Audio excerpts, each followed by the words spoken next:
Welcome to today's Planet Earth, Our Loving Home. On today's show, we feature the Interfaith Climate Summit, which took place in Uppsala, Sweden on November 28th and 29th, 2008. Unlike similar gatherings in which most participants are scientists, government officials, or NGO members, the attendees of this event were approximately 1,000 delegates of different religious groups from the 5 continents, as well as a number of government leaders, including Swedish Princess Victoria, Swedish Minister of Environment Andreas Carlgren, and Vice President of the European Commission Margot Wallström. The summit, organized by Swedish Archbishop of Uppsala Anders Wedgrid, involved a series of discussions, lectures, and seminars as delegates explored some of Earth's most urgent climate issues and the responsibilities that religious groups should take in addressing them. The ecology is in crisis because emissions of carbon dioxide are excessive to the point where temperatures are rising, sea level is rising, the icebergs in Antarctica and in the Arctic Circle are melting. We have a situation where the coral reefs are being bleached.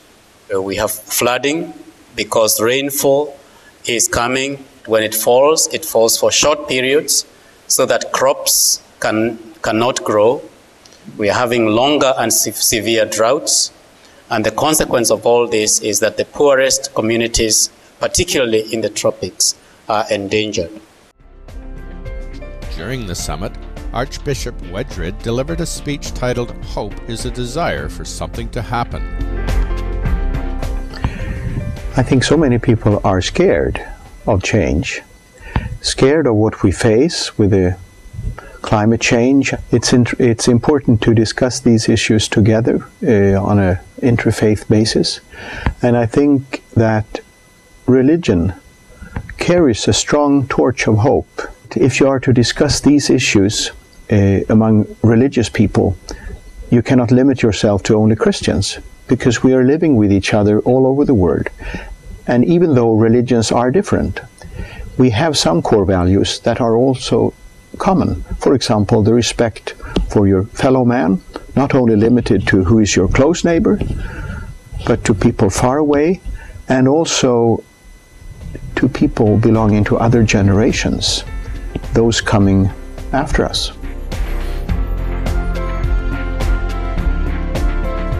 For delegates to the Interfaith Climate Summit, cherishing our environment and all species is not only an issue of survival for humanity, but also a core issue closely related to spirituality and ethics.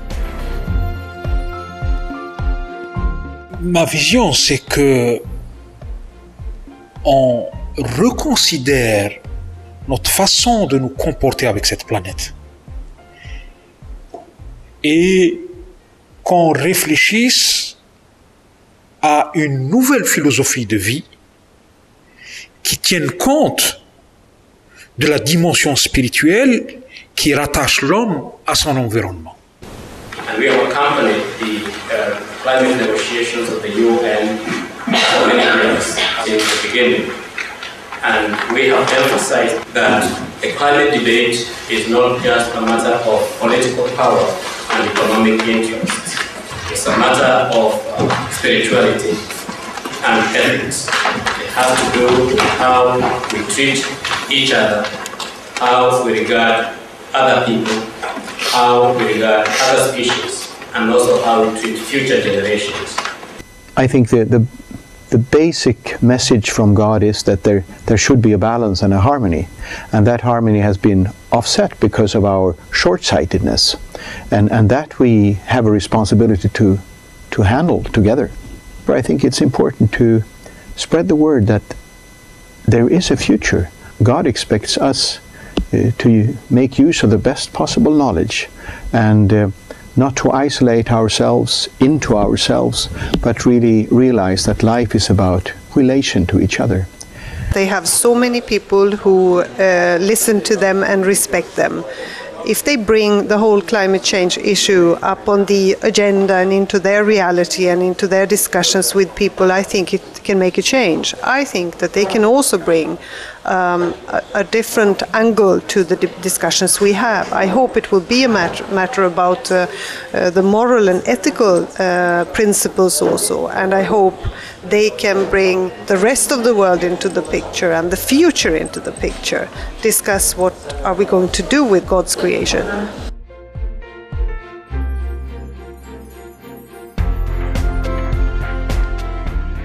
During the summit, the delegates discussed a series of issues regarding faith, the environment, and common values shared between various cultures and religions.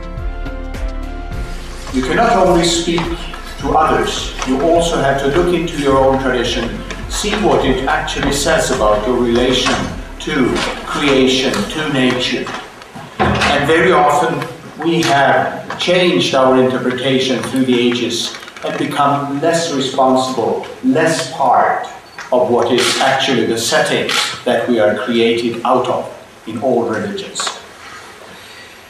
We spoke about the importance of the local presence that there is in all religions. They are more local than most politics. They relate to actual situations. And for us, of course, it was very important to have underlined the fragile situation that many people live under on low coasts, low islands, and so on, where flooding and other devastating changes are taking part. We said that religions are, of course, entities.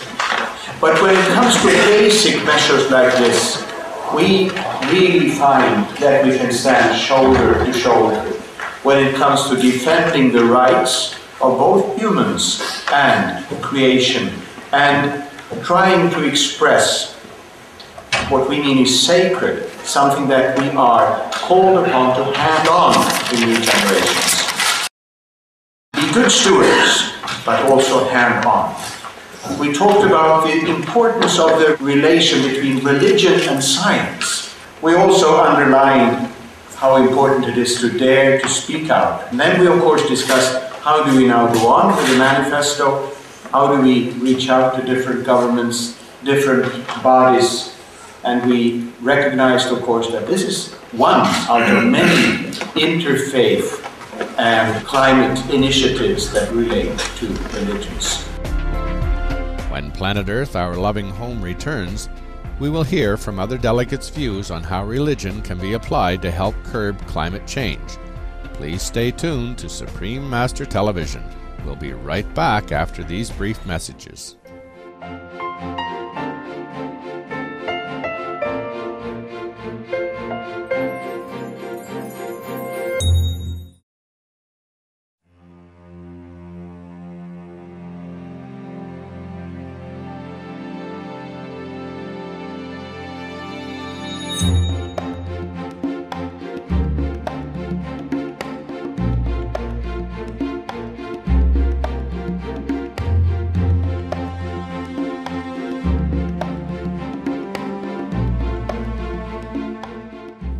Welcome back to Planet Earth, Our Loving Home, featuring the Interfaith Climate Summit in Uppsala, Sweden.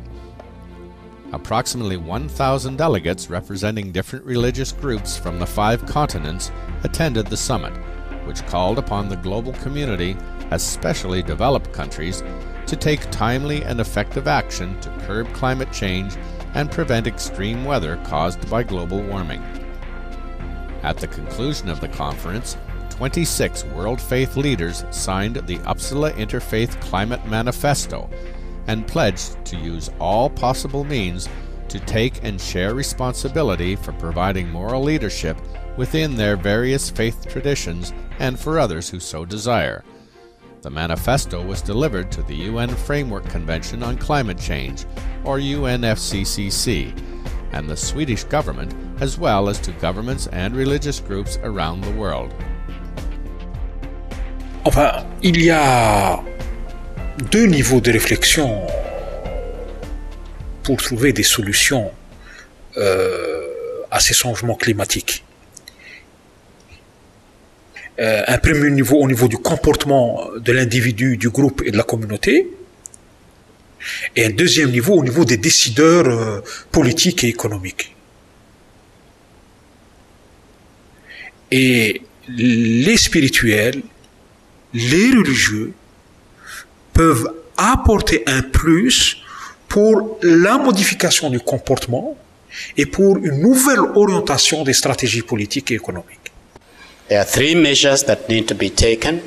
The first is precaution.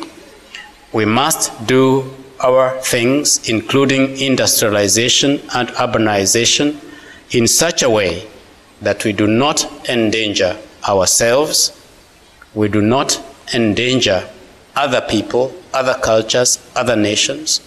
We do not endanger other species because we were not created alone, and we must not endanger future generations. This is a priority. The second measure that has to be taken is mitigation. That is to correct the damage already caused. And the third one is adaptation, where the most vulnerable communities especially have to adapt. Already in the Pacific, there are islands that have already been submerged because of the rise in sea level. Already in those islands which are coral, where fish survive because of corals, the corals have already died. We are talking about the survival of communities who have been already adversely affected. In Africa, most of Africa, the regular seasons have already been completely messed up.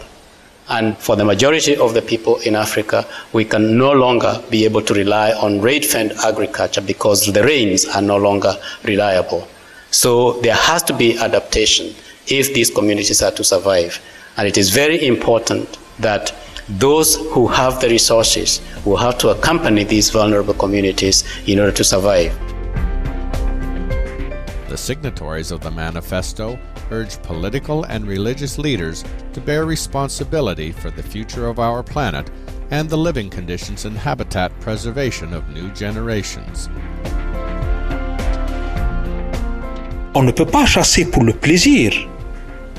On ne peut pas, pour un gain financier, détruire toute une faune. Cela est strictement interdit par les principes de l'islam.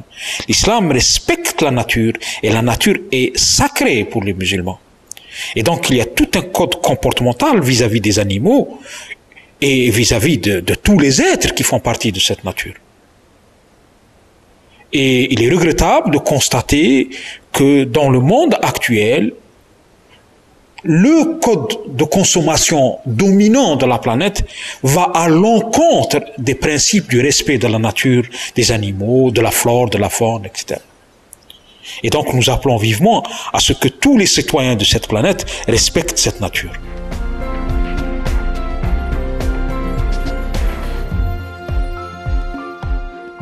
In the United Nations 2006 report, it stated that meat production emitted more greenhouse gases than all of transportation combined. One of the most potent gases produced from livestock raising is methane, which is 72 times more potent than carbon dioxide over a 20-year lifespan. Methane is a very, very powerful greenhouse gas, and it is important that we keep that under control as well. And I think this has to be part of any climate policy to look at methane as well.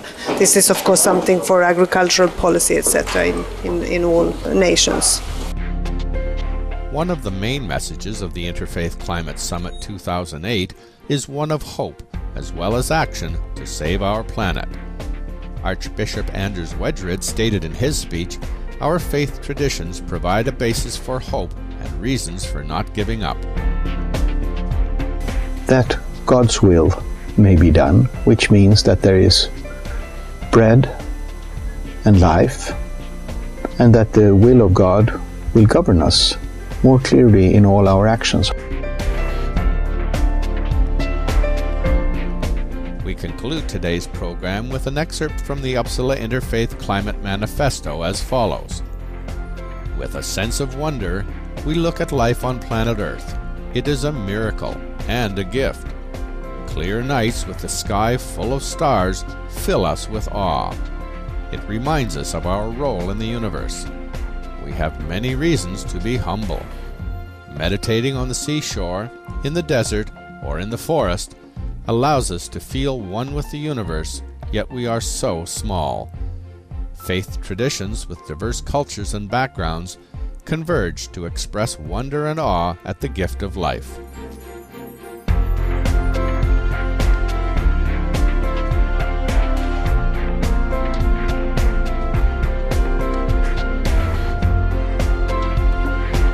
Thank you for joining us on today's Planet Earth, Our Loving Home. Our show airs every Wednesday on Supreme Master Television. Up next, stay tuned for enlightening entertainment right after noteworthy news. May our beautiful Earth continue to exist in love, beauty, and respect between all beings.